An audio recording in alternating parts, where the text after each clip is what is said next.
performed. But it's not a contract. Discharged by other means? Well, no, it's none of these because it's not a contract. And breached? It wasn't breached because it's not a contract. So when you have something like that come up, you almost have a problem applying the endings. Which is why this is an interesting fact situation, but not a particularly good one. Do we go through the endings at that point, or do we just stop? You do what the question asks you to do. Okay. If you weren't sure what to do, try your best to show your knowledge of what those endings mean. Okay. That's always the best advice I can give you. Kind of what I'm getting at. Yeah, always take an opportunity, and again I'm going to say this, a test is not about right answers. I'm now going to give you an opportunity to show you understand this stuff by showing you can apply it to a fact situation. Try to show your understanding. If you've done that, you're probably pretty close. Unless you don't understand. Yeah. So like for the consensus for this one, it's for everything besides the bird clause, right? Like that's what we have consensus to?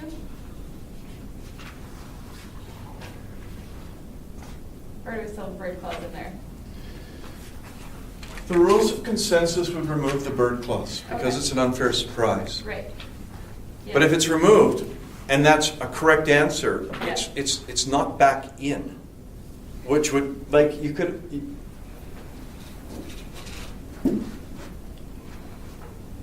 So it wouldn't be here either.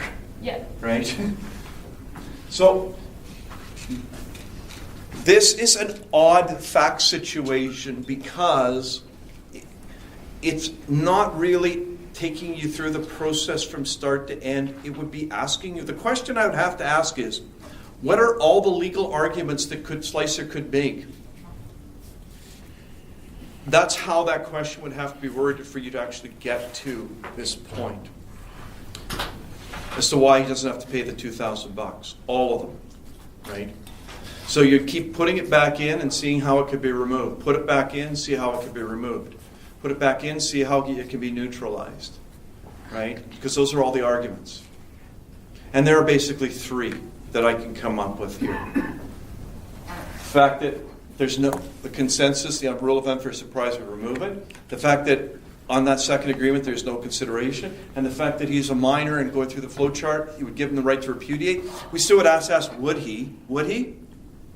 Yeah. Yeah, because he doesn't want to pay the $2,000. I would like to take till quarter after break because I just think it's important that you don't sit here and get further and further into a state of whatever that state is that you have right now. Right? And then we're going to come back and we're going to deal with the hole-in-one, which is an important thing too. A few little aspects of it in front of you. And I want to remind you that one of the things I told you at the beginning of the contracts thing is contracts is tough, right? And it's tough because it's complex. But I view people's learning in this course, and particularly in this section of this course, of having almost 3 stages. So if you come to class and you hear, I don't teach. What I do is I set up learning. Right? I basically make it possible, hopefully, for you to learn. And that's what class does. And it doesn't get you anywhere near where you need to be. And if I've had bad students that say, I'm going to show up in class and I'm going to watch my phone and I'm going to text the thing and then I don't do anything else, you're dead, right? Because you're never going to get anywhere near. So the second level, and this is a huge level, comes up through learning. And where that happens is outside the class. But there's a limit to what you can actually learn outside the class. All you can do is try to get these concepts sort of reasonably well understood. That's all you can do. So, and it takes a lot of work even to get to that point. And it's only through dealing with these cases that you start to actually see how this works. And the problem with the cases is you can't do them at the start, and you can't do them all the way along. right? Because in order for you to do a case, you pretty much have to have all the pieces. And that means all the classes have to be done, which is where we're at now, and you have all the pieces, and you understand them, and you're able to spot them. So it is typical at this point in time in the course for people to suddenly realize how much they have to still do. But part of that, for some people, is these case studies are hard. Okay? These are not, I didn't give you the simple, easy, rinky-dink, let's just go through this and we'll all eat chocolate afterwards. These are hard case studies, and they're meant to be hard. They're meant to be hard not because I want to punish you, but because it's the only way for you to get strong enough to deal with backing things off a bit. If everything's easy, then your test, your exam is going to have to be harder than that, because I can't make it easier than easy, right?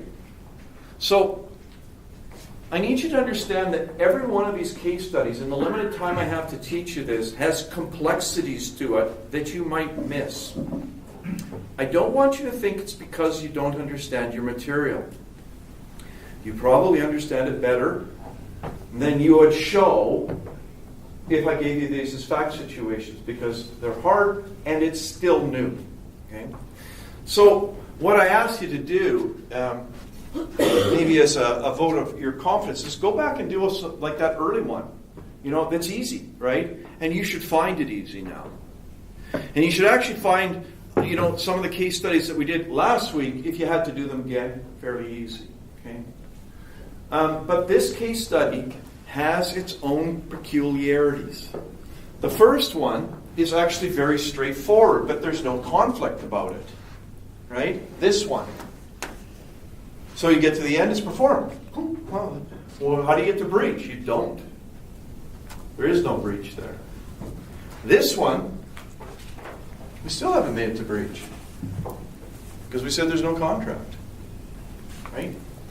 And how we get there, and the fact that we are seeing a variety of things. There's not just one single thing. There's a bunch of things that you can show your knowledge of with that case study. There's a bunch of issues, a bunch of disputes that get resolved by that. I'm going to answer your question now. I was asked the question about what's the consideration here. The tests that you have for these are very, very precise. You can't have it part, and you can't have it a little bit of this. You can't have it vague. You can't have it, some of these words are the same as what you said. You almost have to have them exactly right. Now, I don't actually test how that you've recorded everything exactly right, but the meaning cannot change. And that's, if you start changing words, you can start changing meaning that can lead you to improper results. So the test for consideration is, did both sides give something that they did not already have or have the right to? When we're dealing with the second contract, if we just ask, did both sides give something, did they? Yes. And that would be a wrong answer, because it's not the proper test. So he's giving $7 of the bird cards, they're giving this. Did they both give something? Yes. That's not the test. The test is, did they both give something that they did not already have or have the right to? Because there's this concept in consideration that is called past consideration. You cannot give something to somebody if they already have it. And the way that we bring that concept into the test is adding that they did not already have or have the right to. So in order to do that, you have to understand that this is a contract. Am I right? We already assessed it. You said it's a contract. You're right. It is a contract. What rights did that contract give? Well, it gave the golf course the right to $7. And Slicer's giving that. And Slicer's giving $7, which gives this right. And the golf course is giving the card and thing, which gives Slicer this right. You with me on that so far? So this is a contract, and these rights exist right now in time because that is a contract. it's a second agreement, especially if there's overlap, we need to determine whether this is a contract too. If it is, then this will end in novation. If there's not, then this isn't a contract, and that's the deal. That's the only one anyone can be sued on. So we have to then put down, when there's these two agreements that are close, the consideration, because that's going to be the trip-up problem. So we've got to say, what is he giving under this? What's being given under that? And then we've got to go on to number 2 and say, what's being given under 2 by both sides? So under 1, when we look at this and he says, I'll take the car for the whole day, we can say that Slicer is giving the promise to pay $7, and the golf cart is giving the cart and the golf. Got it? That's the consideration for that, and that's binding, and they have that right now because that's a contract. Now we move on to further along in time. A few minutes later, he signs the agreement, and we say, okay, what did Slicer give? Well, if you analyze that agreement based on what you know about it, he's giving $7. He's also giving a promise to pay $2,000 if he interferes with wildlife. He's giving that, right? He's the one who's giving that. And he's also giving a waiver. So he's giving up his right to sue, which is what he's giving the course. And I don't like using get when we're talking about this, but they get all that from this, right? Because he gives it. And then we look at what does the golf cart course give. And if we look at this agreement and we look at what the elements are and what was given, you see, well, what they're giving is that and that and that. This is what Slicer's given, and Slicer's given this. The golf course is giving the cart and the right to golf. So we put that over here as what they're giving, and we go, oh my gosh. Are they giving something that he does not already have or have the right to? Does he have the right to it? Yes. Isn't that exactly what they're giving? So are they giving something that they did not already have or have the right to? The answer is no. They're giving something he already has the right to, which makes this no consideration, which means this contract, when we ask, did both sides give something? The answer is no. Because one side did and one side didn't. Both have to give something, and that makes that not a contract. Got it? Go ahead. So say they added something in there, like they'd also give supper or something, then would that end the first contract and then this one would replace it? Yes.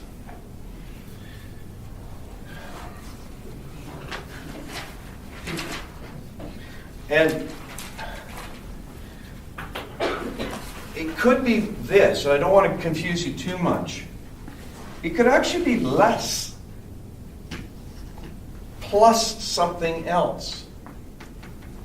We'll give you a smile and the right to golf. No card anymore.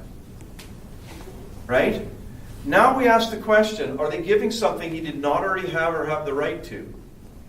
And you'd say, yeah. Got it? Because if you ask the right question and you understand it, it will tell you the right answer. Did they give something? Sometimes students figure out the answer before they put the test in. And that will often lead to mistakes. They already have figured out the answer and then they just justify it. Ask the question first and think about it for just even a second. Right? And that will prevent problems. Okay. So let's deal with the last case study. It's got some issues as well. Okay? The last question, the last thing. We're talking about the hole-in-one. We haven't talked about the hole-in-one. It's a separate agreement. It's not in here, is it? No. So we got to keep going in the case study. If you keep going in the case study, where's acceptance?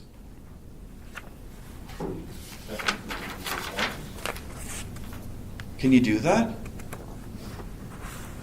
Unilateral contract.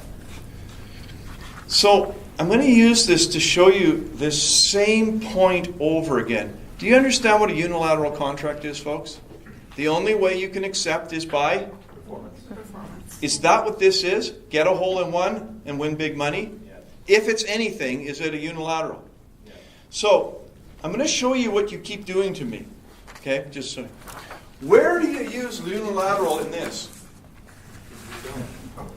Why not?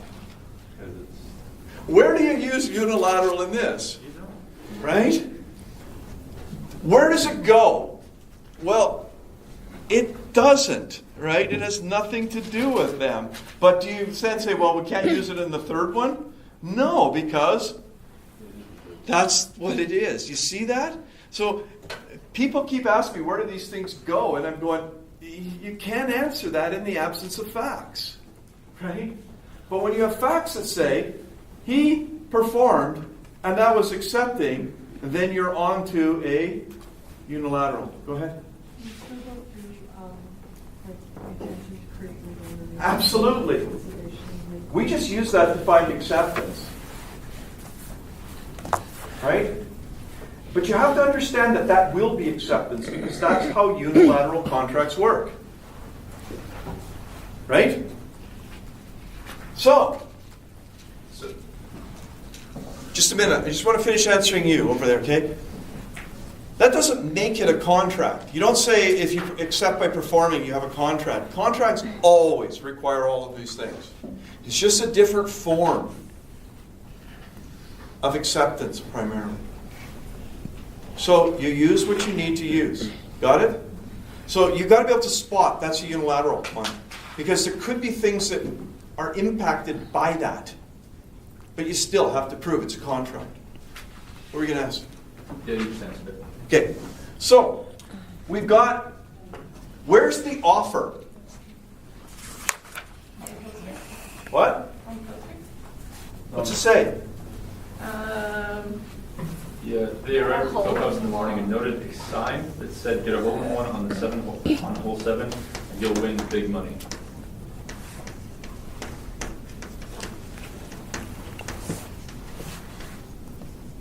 All right. Is that the offer? Yeah. Yes. And how was it accepted? When you performed. And that's the basis for unilateral offer, and that is a unilateral contract. And now we're going to ask the question, is there intention to create legal relationship? Yeah. How do you know? Because like there's at arm's length through the golf course, and it involves money. How much money? It's not stated. Do we need to know how much money? To deal with intention to create legal relationship? Deal with legal relationship. So what's the test for intention to create legal relationship? Is it arm's length? And is there? How much money? Commercial. It's commercial, which is money involved. How do you know that involves money? Because it uses the word money. It says big money. It doesn't say big chickens, right? It doesn't say you're going to win, big hot air balloons, right? It's big what? So is there money involved? Do we need to know how much to deal with intention to create legal relationship? No. We only need to know that there's money involved. Because that's the test. Right? All right. What's the test for consensus? Because what was offered, same as what was accepted. So what was the golf course offering? Big money. What did they mean by that? We don't know. Yes, we do. Doesn't it say? No. They were saying it meant this? No. No. It gives reference to other courses where you saw similar. Oh. Yes. Well, let's ask this question then. What did Slicer think it meant? $1,000. Did the golf course think it meant the same thing as that? Well, we do because they didn't give it to them. So we can say they didn't think it was the same thing as Slicer. We can say that. If we were asked that. So what's this got to do with consensus? Because consensus is? What was offered the same as what was And what's your answer? Yes or no? I think the rules for written contracts comes in. Is that a written contract? Where did he sign it? Well, it's a written contract. It's signed. Written Signed offer. can't talk. It's not the talking sign, see? This dirty thing happens again, right? Was it a talking sign? No. No. So, let's go through this. What is stated here, folks? That's what's stated. Hole in one on 7, get big money. That's what's stated. can you use this rule? Obviously, big money means X amount. If I was to ask you as a class, what does big money mean? Would you say, well, it's obviously this? No, you can't use that rule. There is no obvious to what big money means. Do we use an average? No. Where did I ever teach you to use an average? Did we ever mention we average these things out in contract law? Then don't do that, right? Because it's not a rule. Don't make up a rule that I haven't taught you. So then we're dealing with this. Is there an unfair surprise in that? No. No. Why not? Because, Don't let me push you around. Please don't let me push you around. if in the written document, the court feels Why is there no unfair surprise?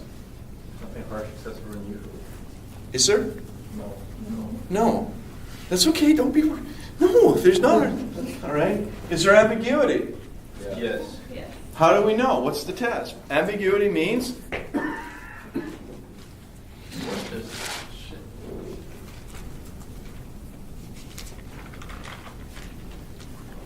what's ambiguity mean? It's unclear. It's unclear. It's a particular type of unclear, though. What makes it unclear? The money. No. When something is ambiguous, it is unclear. Why? It can have more than one meaning. So the test for contra preferendum is Ambiguity and contra preferendum are the same thing. yes. And it's basically, is it unclear because it can have more than one meaning? That's basically it. And here, big money can have more than one meaning. Oh yeah. It can have a bunch of meanings. So is it unclear? Yeah. So what happens? Meaning is imposed by the judge. Which meaning? They just make up whatever they want? It's imposed on the offer. They consider the other offers in the region. No, that's quantum merit. Say it louder. It's ambiguous. Whose meaning will the judge impose on both sides? The judge is No. The person receiving the offer. Not quite. And the fact that I'm getting things means that, but I have one person's. Okay, folks, how does it work? If it's ambiguous, what happens? meaning is imposed. There's a meaning imposed. What meaning? How do we know what meaning gets imposed? This wouldn't be an expert's opinion, would it? No. No, there's a rule here, folks. You're absolutely right. But the rest of them aren't right. Because you wrote it down. Okay, that's good. Okay. When it is ambiguous, when this rule applies, the court will impose the meaning of the person who did not create the document. Who's that? Who created the document? Oh, of course. Who didn't create the document? Slicer. So whose meaning will get imposed? Slicer. Do we use quantum merit here? No. Could you? No. Because it's, yeah. Quantum merit is for situations in which there's no price discussed. And although you can say that applies here, there is a rule that fills in the price and makes it the offer. And therefore, that's the rule we will use. So what does Slicer thinks it means? And sometimes students say, well, what if he thought it meant $1 million? Would they have to pay that? That's not the facts, okay? And it's not the facts for a reason. Because that would be unreasonable for him to think it meant that, I think. But anyways,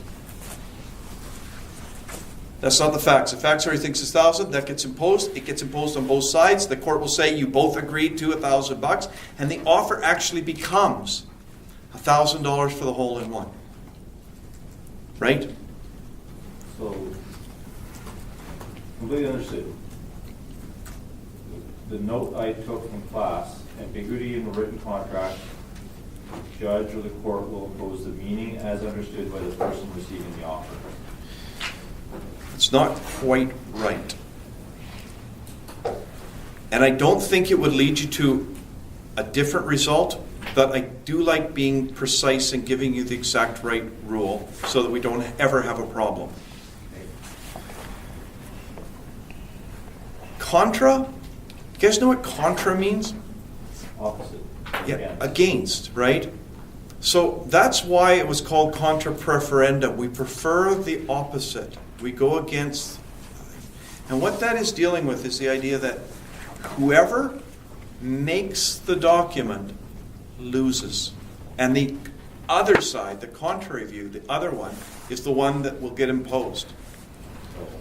So I don't like dealing with who made the offer, although I don't think that would ever be wrong, but that isn't exactly how I want you to think about But it. isn't the same thing? If I I make the think it document, would I'm be. making the offer? I think it would be, but I've seen enough to know that but the fact that I think it would be now doesn't mean that a fact situation couldn't come up where it isn't right. So I don't ever want to teach you a different way to get there than the way that I know works. So contra preferendum is whoever created the offer will lose. And it's basically a penalty because you're the one who picked. You had the choice of words. You picked a word that was ambiguous. Somebody thought it meant something else. Tough. You shouldn't have picked a bad word. So I think you're right that it would probably, I can't think right now of anything that wouldn't take you to the right spot, but the proper test is whoever did not create the offer wins. Okay? So, now as a consideration, they are giving $1,000. promise of big money, which is going to be interpreted to mean $1,000. Is it 1,000? Yes. Okay. And he's giving, he actually gave a hole in one. Because remember with consideration and performance and what? Acceptance are all the same thing. So he's given a hole in one, that's the consideration. It's also performance. Legals, anyone have to break the law to pay $1,000 for a hole in one? No. I don't think there's any laws about that. Does it limit a person's ability to earn a living?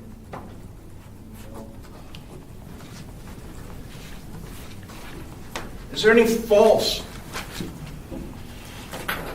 impressions? Sometimes people will say, well, this is false. But that's inside the offer. And that's why it would be a bad answer. Because that is actually inside the offer. And therefore, it can't be a misrepresentation, right? Right? So, I don't want you to... So, is there anything outside that was a false impression? No. I don't think so. I don't think there is. Any duress? Was he forced into this? No, he was quite happy to get into this one. Undue influence. Are the 5 relationships? No. Non-effective. Did he sign something think it was something else? No. Because? He didn't sign anything. He got a hole in one. That's why I accept. Capacity. Let's walk through it. It's a contract for necessities. Yes, money. Fuck you guys. See how you answered first and then you thought? That's really bad. Think, folks. Don't go shooting by the turn and miss it because you're not actually thinking. What's the test for necessities? Is it food, shelter, clothing? Something What are we talking about when we say it? What are we looking at? The service or the goods from the contract, whatever. What they're receiving from the contract? Who's they? The obligation. Who's they? When we're dealing with minors, Yes. when we're talking about food, shelter, clothing, are we asking if he's selling food, shelter, and clothing? No. What are we asking? Is he getting? So, is Slicer getting food? No. Shelter? No. Clothing? No. Something he needs for work? Maybe. Or money? Yes. Yes. Then all you. Don't be surprised, this is very common. He's getting money. If you stop and address the test and don't come to a conclusion before you think, You will get this right. So slow down a bit. So, is it a necessity? Yes. Yes. What's the next question? Is the contract complete? Is it complete? Is that the next question? No. Contract fair. Is the contract fair? Is it? Is he being ripped off because he's a kid? No. No, he's getting $1,000. That's a pretty good deal. Prudent adult, would they take the free $1,000 for getting a hole-in-one? Oh, yeah. Yeah. So what's the next question? Was it delivered? Is that it? Yeah. So were the ordered goods delivered? No. Why not? Didn't he get the hole-in-one? Well, he delivered, but he gets money. The ordered goods are what he is getting. Go again, please. Are the ordered goods delivered? Were the goods delivered to who? To slice. What are the ordered goods? $1,000. It's the money, It's the money. right? Was it delivered? No. No, because they're saying they're not giving it to him. They haven't given it to him. So, what's the next one? Repudiate. That's where it stops. So it always stops at an end point. What's the end point then? When he's bound. No, you should repudiate. Yeah, that's what you meant. The end point is what? Would he? No. No, right? So, yes, he could. No, he wouldn't, right? There's no way he would use this flaw. He'd say, well, you know what, I'm a minor, so you just keep your $1,000. I don't want it. Obviously, he would not, right? So if you apply this and think it through, there is a capacity flaw. He would not use it. Does it look like they're going to perform this contract? No. They seem to be saying what? They don't have to because he's a minor. Okay? But he will. Can they use the flaw? No. No. No. No. One side only can use the flaw, and it ain't them. Right? So they can't use that flaw. That's a choice that he would get. They don't get it. So, are they look like they're going to perform? Are they going to give them? Does it look like that? It's gonna. No. Are they going to give him the $1,000? Oh, no. That's perform. It's do everything you're supposed to do under the agreement, which we've interpreted to mean $1,000 for the hole-in-one. Is it frustrating? Is it impossible to perform this contract through no fault of either side? Well, it can't be impossible for him to perform because he did. Is it impossible for them to give him the money? Doesn't mean expensive, doesn't mean inconvenient, it means impossible. And money, you usually can't argue it's impossible. I won't use your word. Is there a new contract after this one that replaced this one? No. So if they said, how about we give you a little kitty cat instead? And they said, okay, I'll take that. That would be what a new contract might be, right? Is there a law that ends this contract? A law comes along. Bankruptcy or some law that says from now on there are no contracts. No. Is there a term in the contract? Well, let's take a look. Anything in there that says if this happens, we don't pay? No. So where are we at? What type of breach would this be? Implicit, When do they have to pay him? not explicit.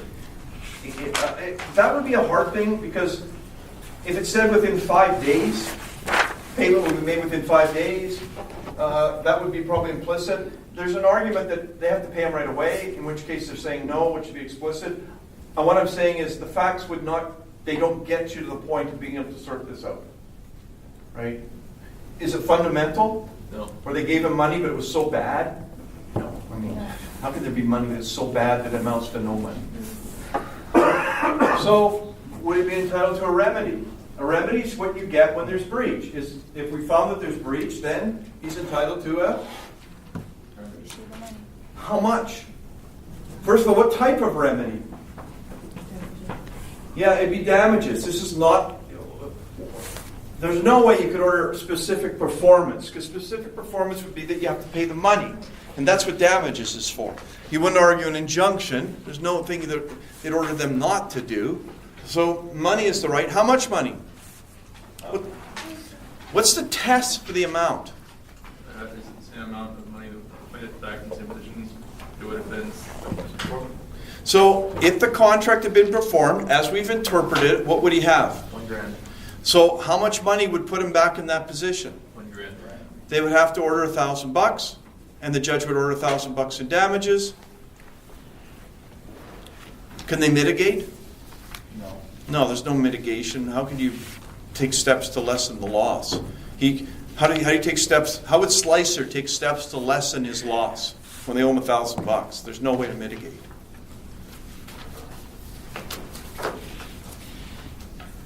Fun, eh?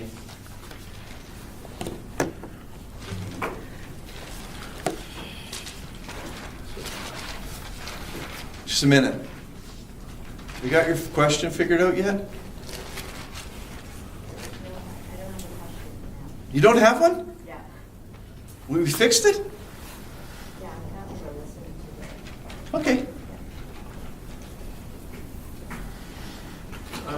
Just, maybe it'd be better if I don't after class too. I'd rather answer questions in class because I hate answering questions 50 times. All right. There's like one minor loophole that I don't know to do with it. So the mechanism through which Slicer got a hole in one was the bird picked it up and dropped it in the hole. Now, Slicer here picks out his official rule book and reads, Wildlife Interacts, he gets some stuff. Now, I feel like the loophole is maybe this golf course doesn't abide by that official rule book. Do you know what I mean? Okay. Here's my question back to you that I hope will be, where did you learn that in this course? Do you see what I'm asking you? We're not after answers. We're after showing of knowledge. And there's nothing that I taught you that connects to that fact. So don't. That's kind of the short version. Don't. You are to use the information I've taught you in this course, and what you're trying to do is show that you understand this by using the facts as a tool for that purpose. If there's something I haven't taught you in this course, it should be on the test. So Okay. that's kind of trying to deal with, well, what would this do? And the way that I would translate that question is, what rule of law would be raised by this? And it's going to be something I haven't taught you, and therefore it doesn't need to be used. That's just meant to convey something. And this can be a problem, and I don't want to minimize what you've asked, because when I write a question for a test, it's very clear to me what the answer is and what law you need to use to get there. It's very clear to me, okay? But I have to be very careful because you might not see it that way. And I still have to mark it on the basis of how well you understand the material. Remember that that's going to be the goal, is you're going to not answer the questions, folks. You're going to use the questions to show your knowledge. And if you stay focused on that, you'll probably be a little more thorough in your answers, and you'll probably not have to worry about going off on tangents that are irrelevant. Okay? It can be a very dangerous thing. Don't overanalyze. One thing I'm going to say is the night before. When's the exam? It's like a Wednesday, right? 2 weeks tonight? 2 weeks tonight? The night before the exam, put everything away, put your feet up, relax, get a good sleep. You will not learn anything new that night. Unless you've done absolutely nothing, then you shouldn't do that, okay? If you're the night before and you haven't done anything, then I'm sorry, you're going to have to stay up all night and you're probably still going to screw it up. But if you study this diligently along your way from now to then, one thing I've learned is, if you're not going to get knowing better anything by that point in time. And it's a bad idea because it gets your head so wrapped up that you're so scared and you're worried and there's... Don't overanalyze. Most of the questions are reasonably straightforward. But if you don't know your material, it'll still be straightforward. It's just your answer will be wrong, right? Could you just go over the ending of performing again for like the last contract? You can't analyze performance without understanding this. They're connected. Do you see that? Yeah. So, performance, the test for it is, did they do what they said they were going to do when they said they were going to do it? Right? So, did he pay $7 and did he get this? Did they give him that and did he give him that? Did they do what they said they were going to do when they said they were going to do it? Both sides did, that's performance. Right? So, the offer, and this goes back to something really basic, all of the terms, which is all of the obligations, are always only in the offer. If you're going to assess performance, you have to be looking at the offer.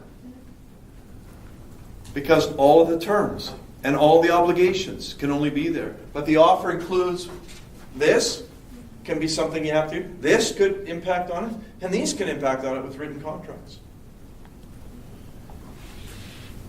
Consensus is the trickier. How many of you are going to be coming on to Law 2 still? How many of you? Okay. Don't feel like that. It's a different course. Just to let you know that, folks, if you've gone, Law 2 is it is quite a different course. This course is all about process and understanding how to do things. Law 2 is about single areas. So this course is, if you miss classes, guys, you know what it'd be like if you missed 2 of the contracts classes. How absolutely lost you would be, right? You can't put it together unless you have all the pieces. Law 2 isn't like that. I teach one thing one night, and then we teach another thing another night. They don't really have much to do with each other, most of them. And then I teach another thing the third night that doesn't have anything to do with any of the other ones. It's much more compartmentalized. And the impact of that, although it's still a bad idea, is that if you missed a night, you're not dead. You're just going to have your mark reduced by the amount of questions on the exam that relate to that material. You'll still be able to understand everything else. Because it's not process-based like this is. Please have confidence. Come in comfortable. Go ahead. I just want to ask about capacity when it comes to a minor. I want a concrete Test? order of questions. There isn't a concrete. That's why there's a flow chart. The flow charts create the order of questions. You can't say you start here and you always go to here next. Because the answer on this, that's what a flow chart does, right? Well, if you answer yes for the first question, then you move on. The next question you ask is if the contract's fair. No? And if the contract is fair, then you need to ask where the order gets delivered. No? Like, am I wrong? Is there an order here, or? There is a sequence, but there isn't. The sequence depends on the answers. Right. All right. Let's hit your class. Okay. It does depend on the answers. And I actually don't have that here, so that could be a problem. Go ahead. Okay. If the answer is it for necessities and you answer yes, then you go to the contract fair. And if you answer If you no, answer no, the next question is the contract complete? And now you're going down 2 different sides. Okay. So it depends on what your first answer is. it does. That's what a flow chart does, right? Is that you can't always follow the same questions. There's not an order that is always there. It depends. On the yes side, If it's yes, you go here. If it's no, you go there. And the answer is the question. The next level down is completely different on each side. the yes side is a lot shorter. Vote yes. All right, folks. I hope you learned something. I hope you feel comfortable. I'm not here to make your lives miserable. I just that might have been the effect, but it wasn't my purpose. Okay. Have some confidence. Don't overanalyze. Come in understanding stuff. Get to a point where you've done what you can do, and then come and do it without overthinking things. The exam will be